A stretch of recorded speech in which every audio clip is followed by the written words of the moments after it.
Olá, meu amigo, minha amiga, bem-vindos a mais uma edição do programa Prova Final. Meu nome é Ivan Luiz Marques, sou professor de Direito Penal e de Direito Processual Penal em diversas instituições de ensino. Importante lembrar que o programa Prova Final é uma parceria entre a Rede de Ensino LFG e a TV Justiça. Como os senhores já conhecem, o nosso programa é dividido em 3 blocos. 3 blocos irão dividir o conteúdo de nossa exposição. Primeiro bloco, o tema do dia, vou apresentar para os senhores os aspectos jurisprudenciais e legislativos da Lei de Drogas, o que mudou na Lei de Drogas de 2006 para cá. No segundo bloco, pergunte ao professor, irei responder questionamentos a respeito do tema do dia, enviados para nós de todo o Brasil.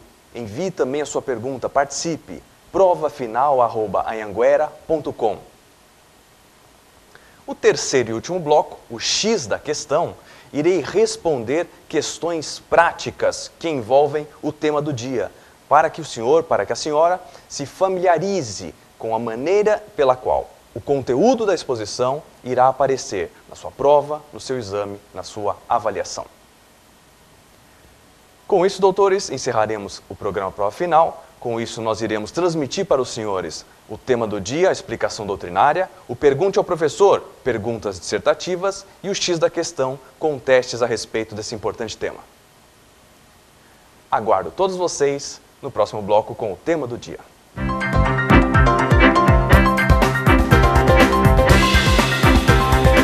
Olá, voltamos com o tema do dia. O tema do dia será as alterações legislativas, alterações jurisprudenciais em uma das leis mais importantes que regem o sistema criminal de nosso país, a Lei de Drogas. A Lei de Drogas, a Lei 11.343 de 2006, entrou em vigor 45 dias depois de sua publicação. Essa lei, originalmente, ela possuía uma série de restrições para o traficante de drogas. Com o passar do tempo, algumas dessas restrições sofreram modificação. Então é importantíssimo que você, caro amigo, cara amiga, tenha em mente que para estudar a Lei de Drogas de forma correta e completa, é necessário que você acompanhe também o que acontece nos tribunais.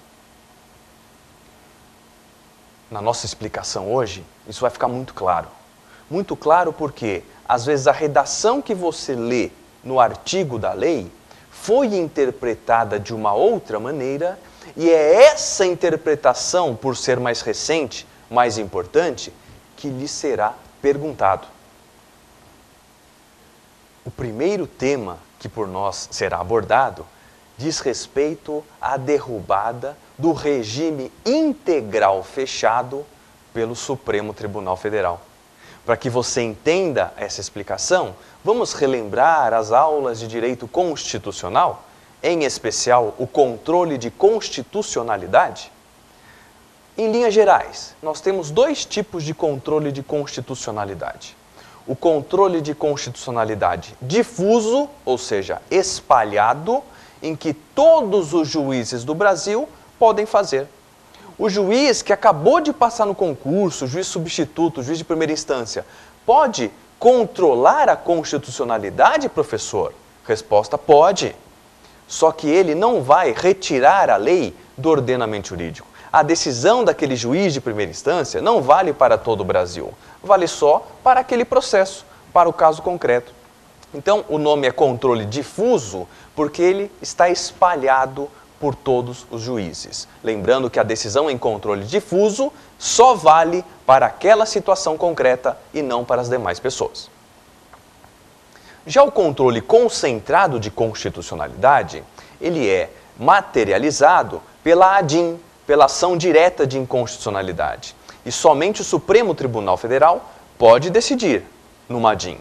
E se o Supremo Tribunal Federal em sede de controle concentrado. Concentrado porque só está concentrado no Supremo. Se os 11 ministros decidem pela inconstitucionalidade de uma lei, de um artigo, de uma linha, imediatamente esse dispositivo é retirado do ordenamento jurídico e não vale mais para todos. Portanto, controle difuso só vale para o caso concreto, controle concentrado vale para todos. Maravilha, com isso nós podemos começar a falar da primeira grande alteração, que é justamente o fim do regime integral fechado. A Lei dos Crimes Hediondos, de 1990, quando ela foi aprovada, quando ela foi publicada, sancionada, ela trazia em seu bojo o seguinte texto: todos os condenados por crimes hediondos e equiparados, e nos equiparados eu tenho o tráfico de droga, cumprirão a sua pena em regime integral fechado. Ou seja, não tem progressão de regime para traficante de drogas. Isso em 1990. Em 2006, com a nova lei de drogas, nada disso foi alterado. Mas, aqui surge a primeira grande alteração. O Supremo Tribunal Federal derrubou a proibição de progressão de regime de penas para os crimes hediondos equiparados e, no caso do nosso tema do dia, para os traficantes de droga. Ou seja, quando alguém chegar para você e falar traficante de droga cumpre pena em regime integral fechado, você diz, isso é falso. No tema do dia do programa Prova Final da TV Justiça, o professor Ivan me ensinou que não existe mais regime integral fechado no Brasil. Isso acabou em fevereiro de 2006, tá legal? Não tem mais regime integral fechado. As regras de regime de cumprimento de pena são as regras do Código Penal. Eu começo no fechado, dependendo da pena, se for reincidente. Eu vou progredir para o semiaberto e depois eu vou progredir para o regime aberto. Então, é possível progressão de regime para traficante de drogas? É perfeitamente possível por força da decisão do Supremo Tribunal Federal, no HC 82959, dígito 7. Tá legal? Primeiro ponto era esse. O segundo ponto, agora já em 2007, não é uma contribuição da jurisprudência, é uma contribuição da lei. A Lei 11.464 de 2007 é uma lei que modificou a redação da Lei dos Crimes Hediondos.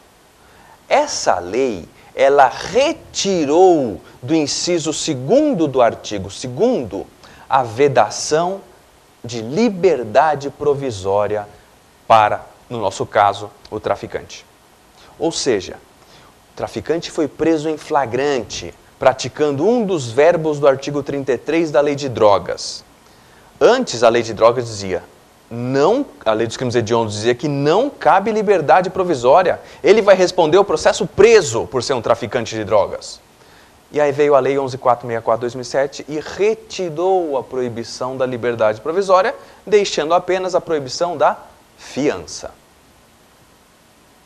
Com isso, senhores, temos a segunda grande modificação na lei de drogas, a segunda grande modificação no tratamento dado ao traficante de drogas. Qual é?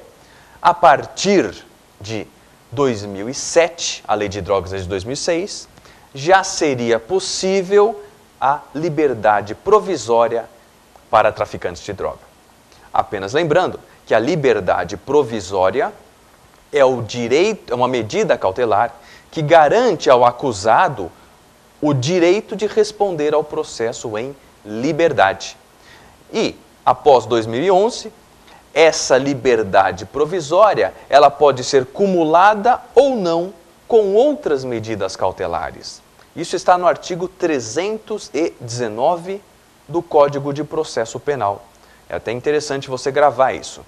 A liberdade provisória com medidas cautelares, cumulada com outras medidas cautelares, está no artigo 319 do Código de Processo Penal. E lá, apenas para exemplificar para os senhores, eu tenho, que outras medidas cautelares? Eu tenho a fiança, eu tenho a proibição de sair da comarca sem comunicar ao juiz, eu tenho a proibição de chegar perto da vítima, algo muito comum nos casos de violência doméstica, que o juiz, por exemplo, diz, acusado, já que você agrediu a sua companheira, a sua esposa, você está proibido de chegar a 300 metros de distância dela. Professor, o que acontece se ele não cumprir isso? Aí a liberdade provisória dele cai e ele é preso preventivamente por descumprir a cautelar.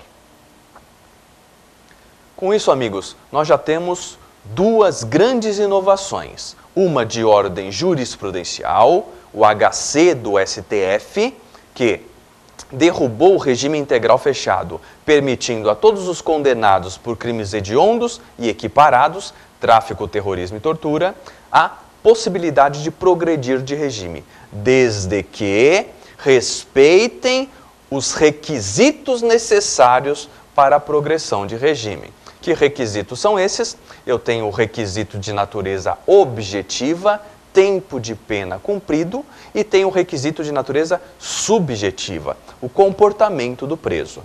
Se ele tiver um bom comportamento carcerário e cumprir o tempo de pena que a lei determina, ele tem o direito de pedir para o juiz de execução: eu quero progredir de regime, eu quero sair do regime fechado e ir para o regime mais brando, subsequente, que é o regime semiaberto. Que maravilha! Agora os senhores já sabem que o traficante de drogas, ele pode sim progredir de regime, porque a vedação da progressão acabou, o Supremo Tribunal Federal derrubou essa vedação, então é uma decisão jurisprudencial, decisão que até 2007 continuava na lei, mas você precisava ler o texto da lei lembrando da decisão do Supremo Tribunal Federal.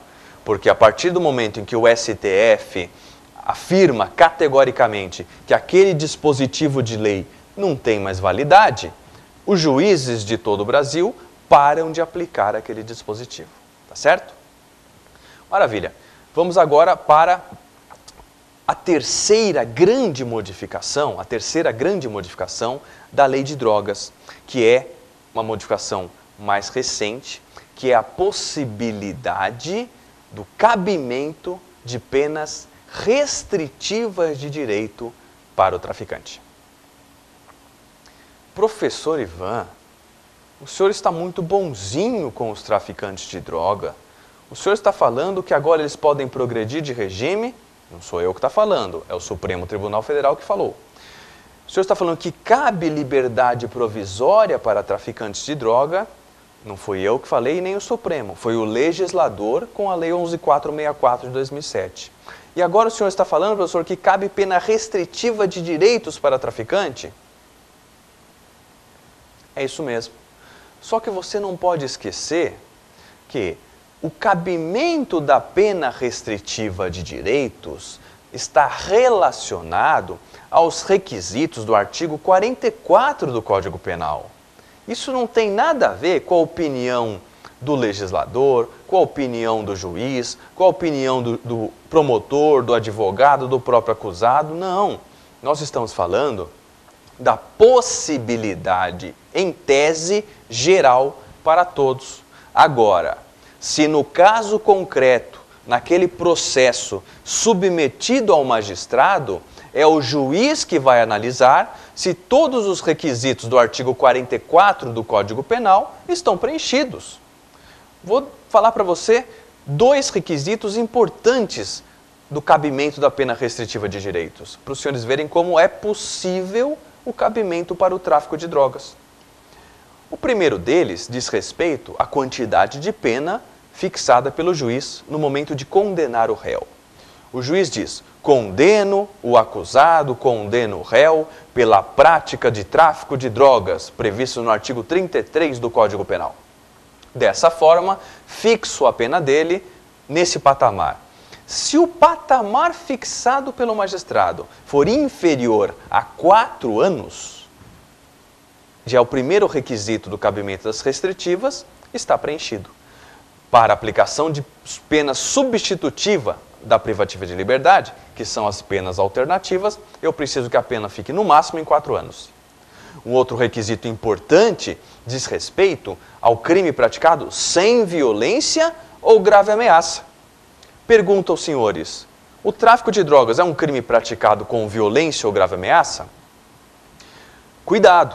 Não confunda o que você assiste nos noticiários policialescos, os traficantes armados com fuzil, guerra de traficantes, guerra entre gangues.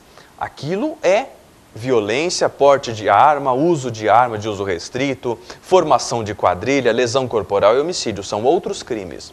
O tráfico pelo tráfico de drogas, o que é? Por exemplo, importar droga da Bolívia para o Brasil. Sujeito que pega a cocaína na Bolívia, coloca no carro e traz para o Brasil, praticou alguma violência ou grave ameaça contra as pessoas? Não. Então o tráfico de drogas, somente o tráfico de drogas em si, possui verbos, núcleos do tipo penal do artigo 33, que não caracterizam violência ou grave ameaça. Ou seja, se a pena ficou abaixo dos 4 anos ou até 4 anos e eu não tenho um crime com violência ou grave ameaça, cabe pena restritiva de direitos. E aí você pode chegar para mim e falar assim, professor, tudo bem, cabe, mas por que não cabia? Se o traficante preenchia os requisitos, por que o juiz não substituía a pena de prisão pela pena restritiva? Porque a própria lei de drogas, pessoal, proibia. A lei de drogas proibiu expressamente a conversão da pena em pena restritiva de direitos, em pena alternativa. Então, quem derrubou a lei, professor? Foi, novamente, o Supremo Tribunal Federal. No habeas corpus 97.256 do Rio Grande do Sul. O HC 97.256 do Rio Grande do Sul, ele retirou da lei a expressão vedada a conversão em pena restritiva de direitos. Maravilha, recapitulando, já falamos de 3 pontos importantes, 3 alterações importantes da Lei de Drogas de 2006 para cá. 2 delas oriundas do Supremo Tribunal Federal, portanto da jurisprudência, e uma delas decorrente de alteração legislativa. Vamos recapitular para que você não esqueça? Primeiro, cabe progressão de regime para o tráfico de drogas. A segunda delas, cabe liberdade provisória para o tráfico de drogas. A terceira delas, cabe a substituição da pena privativa de liberdade por pena restritiva de direitos. Então você já está sabendo que o traficante de drogas, de 1990 para cá, não tinha direito praticamente nenhum. E a jurisprudência vem deliberando, votando, alterando seus entendimentos originais para flexibilizar a situação, não do traficante A, B ou C, mas do crime de tráfico de drogas em geral. Professor Ivan, isso significa que a jurisprudência, o legislador depois se arrependeu, ou se todo mundo está sendo mais benevolente? A ideia não é essa, pessoal. Não há uma preocupação personalíssima com quem responde pelo crime de tráfico. Há uma preocupação em não engessar o poder judiciário antes de cada processo. Vou explicar isso com um pouco mais de calma. Vamos lá? Quando o legislador coloca na lei que não cabe liberdade provisória, o que ele está retirando do juiz? A possibilidade do magistrado, caso a caso, fazer uma análise mais percussiente, fazer uma análise individualizada da situação. A Constituição da República Federativa do Brasil, ela carrega em seu bojo um princípio importantíssimo, chamado princípio da individualização da pena. O princípio da individualização da pena, ele nos transmite o seguinte recado: cada pessoa é diferente da outra. Cada situação é diferente da outra. Os crimes praticados por A são diferentes dos crimes praticados por B. Sempre tem alguma peculiaridade que muda. Ou ele era menor de 21 anos à data do fato, ou ele já tinha 70 anos completos, ou o crime foi tentado e o outro consumado, ou esse crime foi conexo com outra infração penal e no outro caso não. É importante que que o magistrado, que o juiz, tenha à sua disposição o poder de decidir da forma correta e justa para cada caso. Se cada caso é diferente, cada decisão pode e deve ser diferente. E o legislador, quando engessa o juiz proibindo algo para todo mundo, retira do juiz a chance de decidir de forma mais justa, de decidir de forma individual. O juiz ele tem que ter o poder, a discricionariedade de analisar de acordo com o direito e com a sua consciência cada uma daquelas situações. E, por exemplo, se o juiz entende que para aquela pessoa que foi presa passando um cigarrinho de maconha para o outro, o juiz pode entender o seguinte: colocar essa pessoa no presídio vai fazer com que ela seja recrutada pelo crime organizado. E o perfil dela, a parte psicológica ou até mesmo o fato em si, não demonstram grande periculosidade. Dessa forma, eu entendo que não é correto prender essa pessoa. E antes o juiz não podia fazer isso. Por quê? Porque o legislador engessou a vida do juiz, quando proibiu aquilo para todo mundo. Para devolver ao magistrado a possibilidade de decidir de forma diferente em cada caso, é que o Supremo Tribunal Federal acabou corrigindo essas distorções. Então, prisões obrigatórias decorrentes de lei também não existem mais desde 2011. A questão da vedação da pena restritiva de direitos para todo mundo também caiu. Vedação de progressão de regime também caiu. E o grande argumento do Supremo Tribunal Federal é justamente esse. Esses engessamentos legislativos ferem o princípio da individualização da pena. Ou seja, juiz, estou devolvendo ao senhor a possibilidade de decidir casos diferentes de forma diferente. Com isso, pulamos para a próxima grande alteração da lei de drogas, que é a questão do reforço do cabimento da liberdade provisória para traficantes. Como assim reforço, professor? Eu não expliquei para você que em 2007, a Lei 11.464 retirou a proibição de liberdade provisória da Lei dos Crimes Hediondos? Só que muita gente começou a interpretar aquela mudança, aquela alteração legislativa, de forma confusa. Eles entendiam o quê? Como ainda é proibido fiança, ainda é proibido liberdade provisória, mesmo que isso tenha sido retirado da lei. Então, lá no inciso 2º do artigo 2º da Lei dos Crimes Hediondos, está escrito assim: é vedada a fiança. Antes estava escrito e a liberdade provisória. O legislador retirou o e a liberdade provisória, ficando só a fiança. E aí? E aí, nesse caso, por força dessas discussões doutrinárias, vem o Supremo Tribunal Federal, no HC 104.339, e resolve de vez essa questão, dizendo o seguinte: cabe liberdade provisória para traficante. Com isso, senhores, nós entramos na última grande inovação, na última grande novidade, que diz respeito à questão do regime inicial fechado.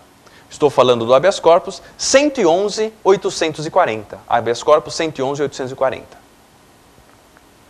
Esse HC, gente, ele discutiu a questão do regime inicial do cumprimento de pena.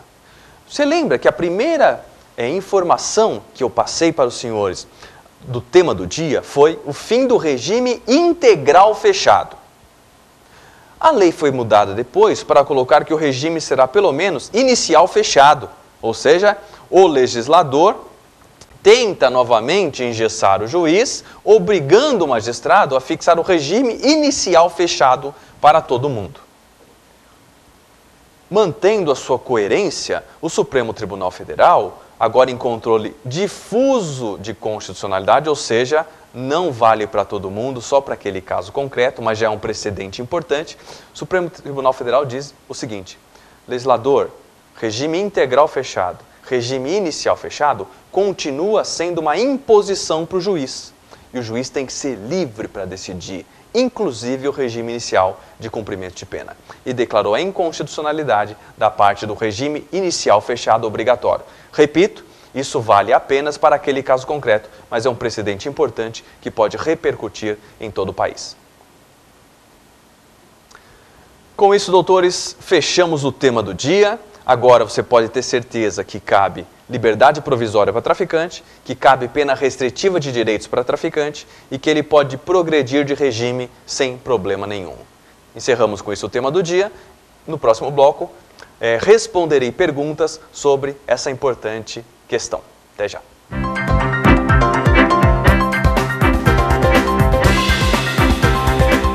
Olá pessoal, estamos de volta com o segundo bloco do programa Prova Final. Nós falamos no tema do dia sobre as alterações jurisprudenciais e legislativas da Lei de Drogas.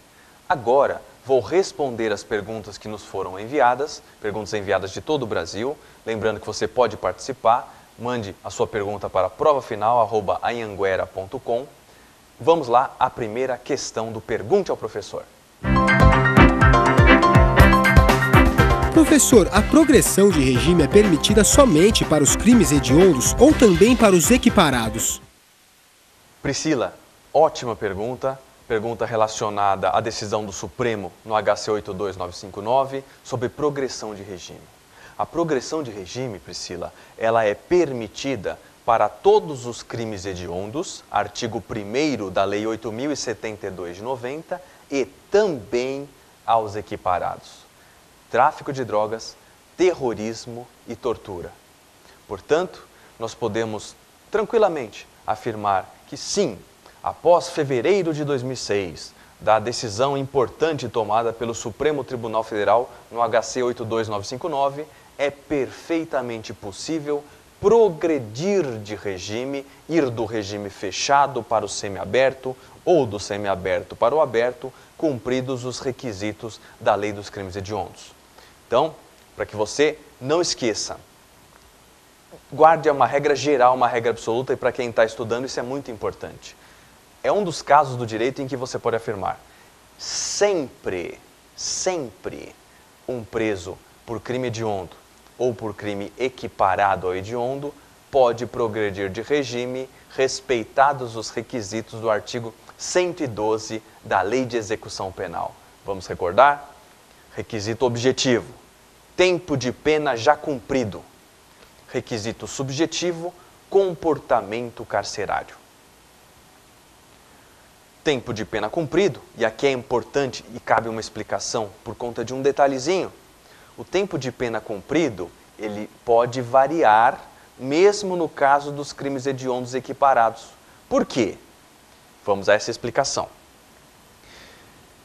Para todos os crimes de tráfico de drogas, outros equiparados e hediondos, cometidos antes da decisão do Supremo Tribunal Federal, a progressão de regime dar-se-á com 1/6 da pena efetivamente cumprida. Da decisão do Supremo até a alteração legislativa de 2007, Lei 11.464, também a progressão de regime para os traficantes hediondos equiparados dar-se-á com 1/6 de pena cumprida. Certo? Então, até a Lei 11.464 de 2007, todos hediondos equiparados progridem com 1/6 de pena cumprido. Da lei de 2007 para frente, essa fração mudou. Aí, o cumprimento da pena, o efetivo cumprimento da pena no requisito objetivo para fins de progressão, dar-se-á com 2/5 de pena cumprida para o réu primário e 3/5 de pena cumprida para o réu reincidente. Recapitulando, olhe, perceba os marcos que eu tenho, marcos temporais que eu tenho e que alteram a fração de tempo de pena cumprida para fins de progressão de regime. Da Lei 11.464 de 2007 para trás, 1/6 de pena é o suficiente para preencher o requisito objetivo. Da Lei 11.464 de 2007 para frente, eu vou ter que cumprir um pouquinho mais de pena para fazer o meu pedido de progressão. E esse pouquinho mais não é mais 1/6, é 2/5 da pena cumprido, se o réu for primário, ou 3/5 da pena efetivamente cumprida, se ele for reincidente. Aí, nesses casos, cumpridos esses novos patamares de 2007 para frente, ele pode também fazer o seu pedido de progressão. Com isso, além de responder para você, Priscila, que todos podem efetivamente progredir de regime, respeitados os requisitos da lei, eu também passo para você a informação dessa divergência de fração. 2007 para cá, progressão com 1/6. 2007 para o outro lado, progressão com 2/5 e 3/5. Certo? Vamos à próxima questão? Professor, usar drogas no Brasil é crime? Luciana, você faz uma das perguntas mais intrigantes da história do direito penal brasileiro. Usar droga é crime? O que eu posso responder para você, Luciana, é o seguinte. Se você for ao artigo 28 da Lei de Drogas, que é o porte de drogas para consumo pessoal, você, estranhamente, não vai encontrar o verbo usar. Então, o que eu posso responder para você é o seguinte. Tecnicamente falando, usar droga, consumir droga no Brasil não é crime. Por que eu disse tecnicamente falando? Tecnicamente falando, porque o verbo usar, o núcleo do tipo usar, utilizar e consumir não existe. Agora, o legislador foi esperto e ele diz o seguinte: portar, transportar, trazer consigo é crime. Então, se você estiver transportando maconha para consumir depois, você pratica um crime. Se você estiver consumindo a droga, você vai estar trazendo ela consigo. Você vai estar portando. Então, professor, isso é uma pegadinha? É uma pegadinha. Muito cuidado com isso. Se a polícia prender você em flagrante, logo após o consumo da droga, sabe que crime você praticou? Nenhum. E isso é muito frequente em perguntas de prova. Usar drogas no Brasil é crime? Resposta: não. Usar drogas no Brasil não é crime e a resposta não é uma opinião, é uma resposta técnica. Usar drogas no Brasil não é crime porque o verbo usar não existe como elementar típica do artigo 28 da Lei de Drogas. Portanto, guarde isso. Usar não é crime, mas os outros núcleos do tipo, os outros verbos do tipo, devem ser observados para fins de caracterização da infração penal. Muito boa sua pergunta, é uma pergunta que derruba muita gente, uma pergunta que faz com que muitos errem a questão, porque o raciocínio lógico que é feito é o seguinte: bom, se a polícia vive apreendendo entorpecentes, drogas, lógico que usar droga deve ser crime. Mas essa é uma resposta decorrente da lógica e não do direito. E quem vai avaliar você vai buscar uma resposta jurídica, antes de tudo, dela ser lógica, tá? Então você responda dessa forma: se o verbo usar não está presente no artigo 28 da Lei de Drogas, ninguém pode ser preso em flagrante por usar. Vamos à próxima pergunta do Pergunte ao Professor. Professor, como o juiz deve agir quando o STF afirma que a lei é inconstitucional, mas em controle difuso de constitucionalidade? Maria Aparecida, muito interessante essa pergunta e importante. Interessante pelo fato de nós trabalharmos com um duplo controle de constitucionalidade, mesmo estando no Supremo. E ela é importante porque a consequência da sua pergunta é uma consequência prática e serve para todos os magistrados do Brasil. Serve para todos aqueles que vão fazer uma prova, todos aqueles que vão responder a uma arguição, a um questionamento, inclusive para você que atua na área e precisa dessa informação prática para o bom desempenhar das suas atividades. Essa pergunta, ela diz respeito ao controle difuso de constitucionalidade, mas decidido no próprio Supremo Tribunal Federal. Ou seja, Quando eu falo em controle difuso, eu estou falando num recurso extraordinário, eu estou falando num habeas corpus. Quando eu falo em controle concentrado, eu estou falando em uma ADIM. A decisão em controle difuso, no habeas corpus, normalmente, vale só para aquele caso concreto. Só aquele paciente do habeas corpus é que vai se beneficiar com a decisão do Supremo tomada em controle difuso. Agora, se o controle for concentrado na ADIM, todos os brasileiros vão se beneficiar daquela decisão, porque é uma decisão que tem validade erga omnes, é uma decisão que vale para todos, imediatamente após a publicação e registro do acórdão. Na sua pergunta, no controle difuso, é uma decisão que vale só para aquele caso específico. E a sua pergunta é, se o Supremo, que é a cúpula máxima do Poder Judiciário, que faz o controle da nossa Constituição, da compatibilidade vertical de nossas normas inferiores com a Constituição da República, se o Supremo disse que é inconstitucional, como o juiz deve agir, o juiz que não é do Supremo? Cuidado, se for um controle difuso e não uma ADIM, a lei continua valendo para todo mundo, menos para aquele caso concreto. Se a lei continua valendo para todo mundo, o juiz tem a faculdade, a discricionariedade para seguir ou não o que o Supremo disse.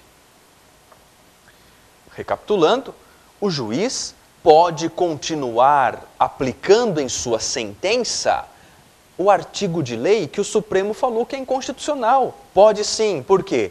Porque a decisão do Supremo foi em controle difuso, só vale para aquele processinho em espécie, não vale para todo mundo.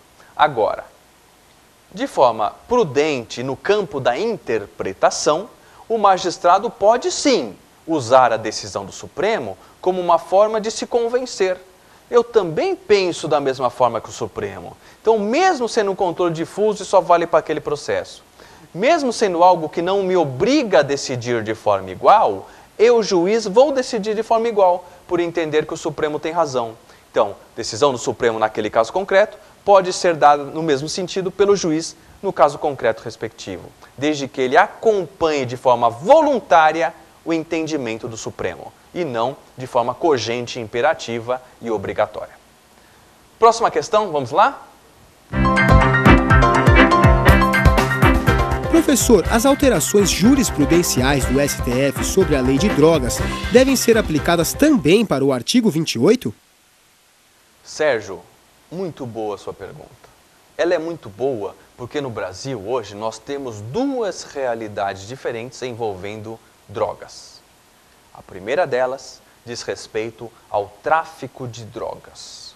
Para o tráfico de drogas, há um posicionamento legislativo e jurisdicional que não enxerga o traficante de drogas sob uma perspectiva de ser um problema de saúde, de ser um problema de dependência química, de ser uma pessoa que precisa mais de tratamento do que de prisão. Enfim, o tratamento do tráfico de drogas é um tratamento repressivo, é um tratamento de incisão de atividade estatal para coibir essa prática. De outro lado, que diz respeito à sua ótima pergunta, eu tenho o artigo 28 da Lei de Drogas. O artigo 28 da Lei de Drogas é o porte de drogas para consumo pessoal. É aquela pessoa que carrega, que traz consigo uma pequena quantidade de drogas para a sua própria utilização.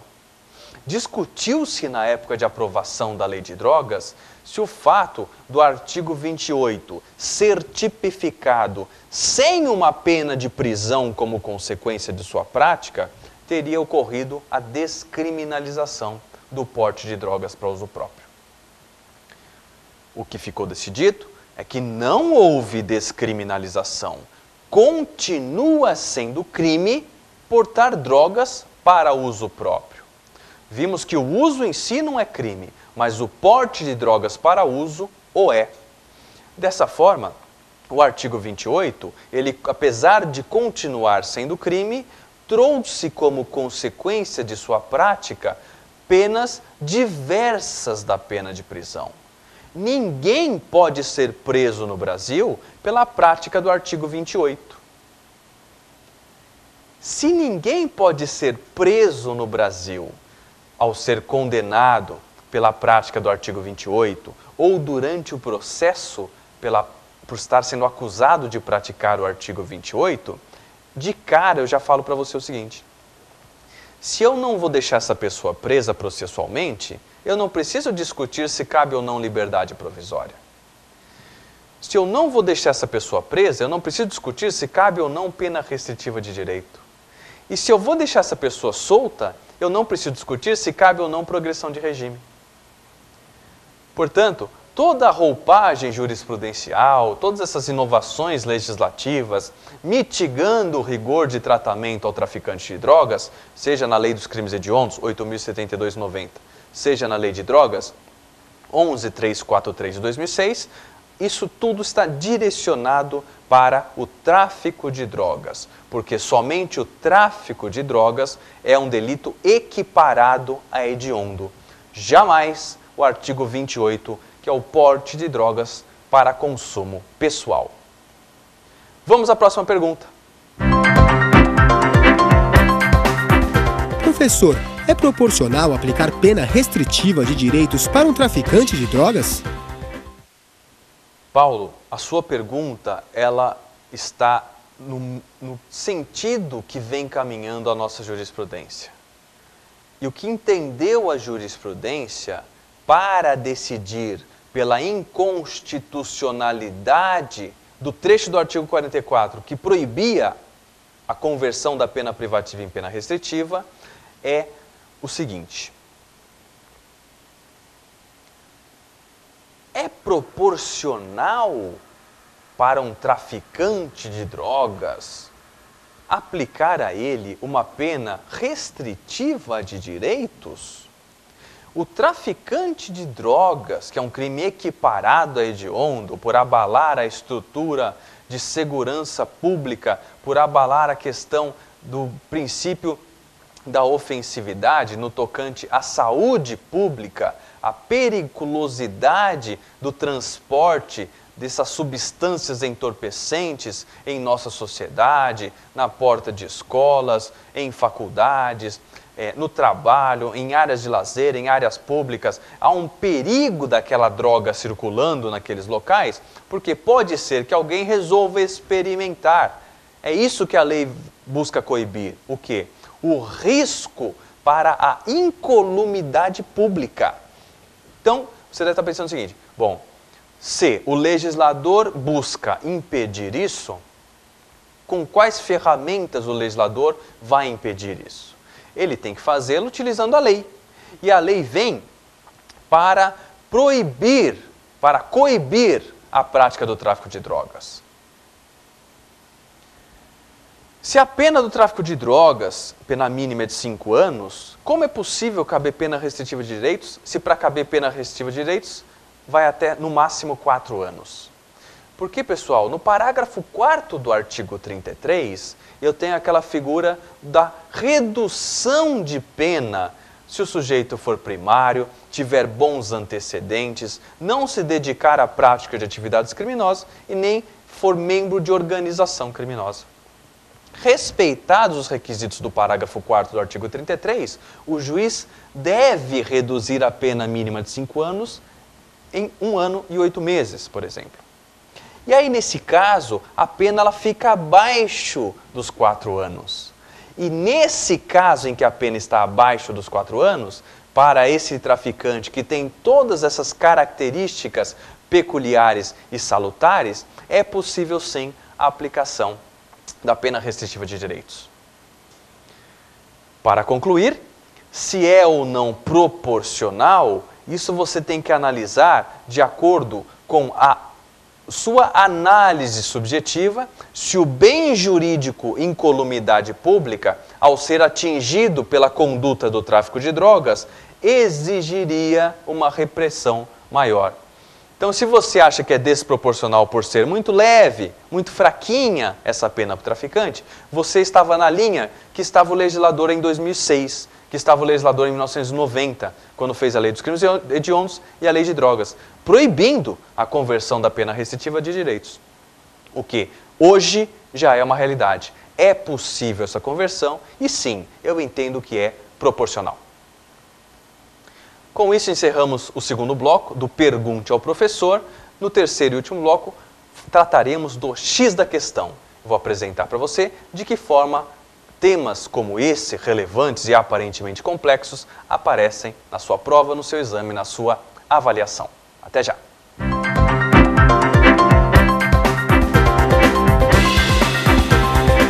Olá, meu amigo e minha amiga.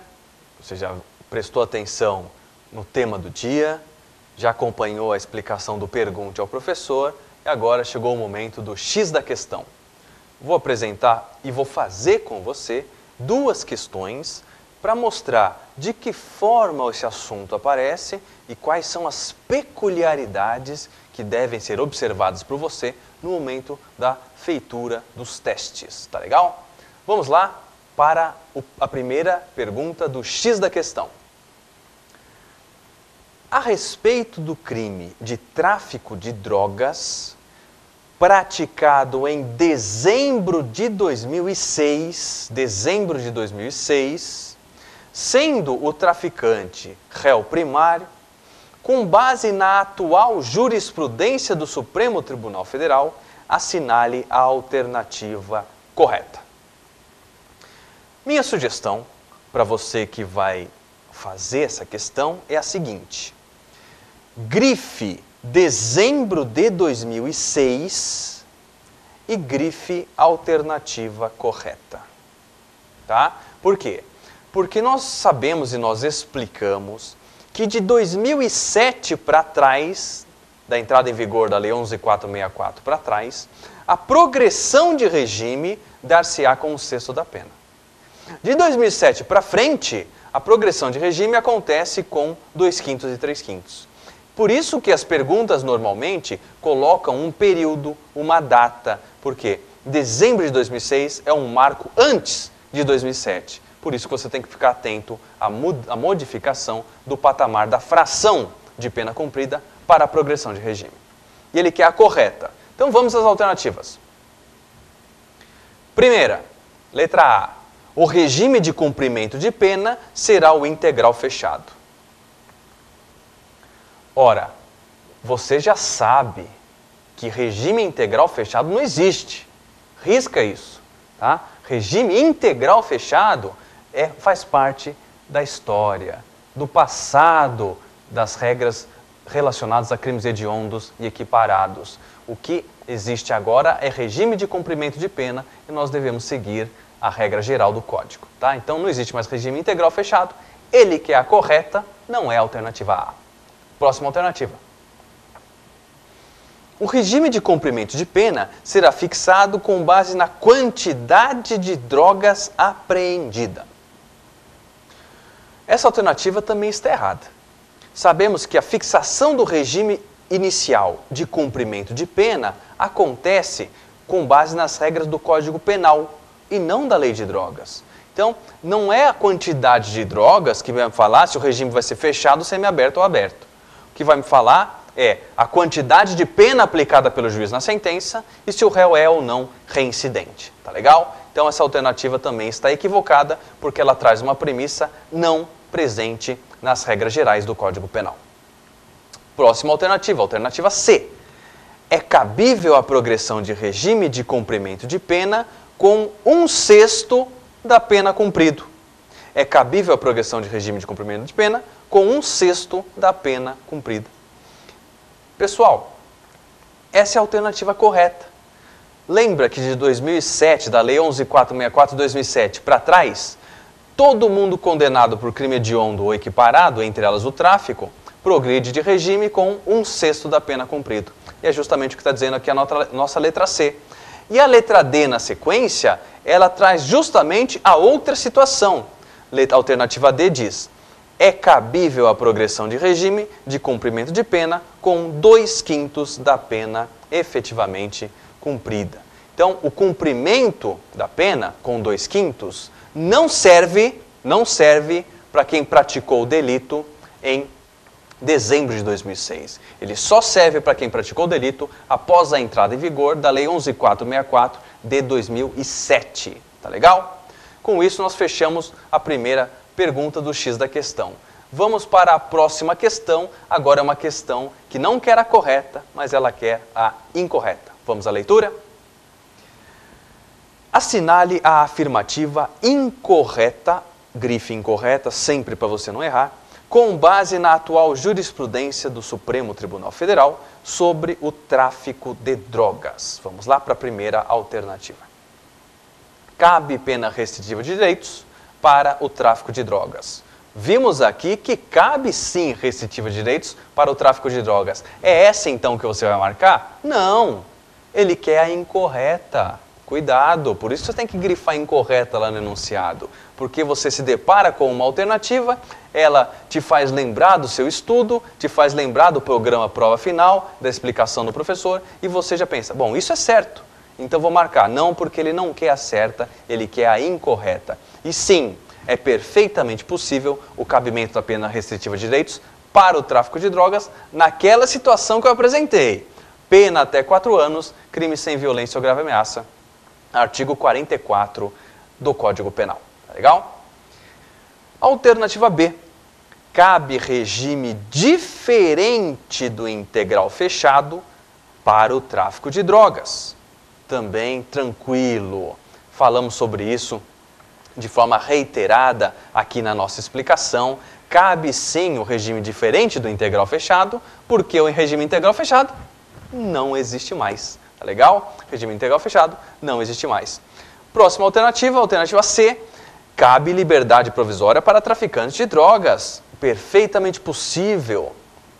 Cabe sim liberdade provisória para traficantes de drogas. Seja pelo entendimento da alteração legislativa de 2007, mudando a lei dos crimes hediondos, seja pela interpretação dada pelo STF, posteriormente ratificando esse entendimento. Perfeitamente cabível, também não é essa que você vai marcar, ele quer a errada. Vamos à última?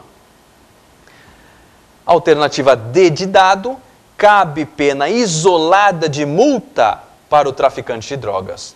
É essa a alternativa que você vai marcar, é essa a alternativa incorreta. Não cabe pena isolada de multa para o traficante de drogas. Cabe para o usuário no porte de uso de drogas do artigo 28. Agora, para o traficante não. Porque a pena aqui é de 5 a 15 anos e multa, e não ou multa, tá legal? Então também fique tranquilo em relação a essa alternativa. Ela é errada porque não cabe a aplicação isolada de multa para o traficante de drogas. Bom, pessoal, com isso nós encerramos o nosso tema do dia, o Pergunte ao Professor, o X da questão. Fechamos toda a explicação relacionada à lei de drogas e à evolução jurisprudencial, a evolução legislativa da Lei 11.343 de 2006.